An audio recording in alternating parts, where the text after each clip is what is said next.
I, along with so many of my colleagues, share great compassion for anyone who feels diminishment or discrimination. And I believe that all people should be treated with dignity and respect, and they should be treated equally. This is a constitutional guarantee. And here in the United States, women have fought hard for equal treatment.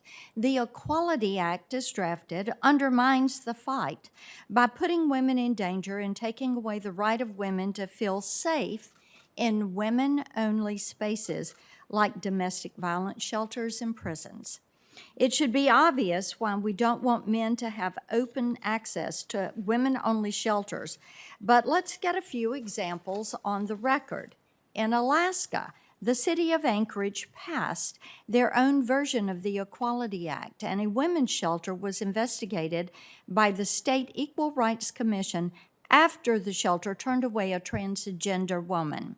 In the end, they were vindicated by a court ruling recognizing their status as a faith-based nonprofit. But imagine how it must have felt for the vulnerable women in that shelter to watch as investigators weaponized these new standards against what should have been a safe haven.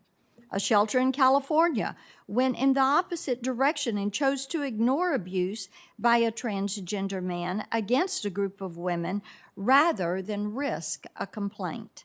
I've been speaking with representatives from shelters in Tennessee, and they're extremely concerned about how the Equality Act would affect their ability not only to protect women, but to support them mentally and emotionally. They only want to do what they do best, which is helping to make women feel safe and protected. Now, society doesn't look upon incarcerated women with the same sympathy as it does abused women. But I would assert that when it comes to safety, it shouldn't matter if those women are in shelters or in prisons.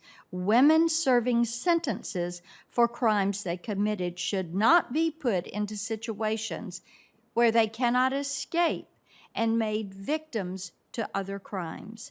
Women's safety is fundamental to the fight for women's rights. So why, I would ask my colleagues, would they push so hard for a regressive, repressive piece of legislation that walks back women's rights and endangers women's lives? Women should never have to fear for their safety because they're forced to share spaces with men. I would urge my colleagues to take a step back and ask themselves why they believe that forcing vulnerable women into these dangerous situations would somehow represent a step in the right direction. Thank you, Mr. Chairman.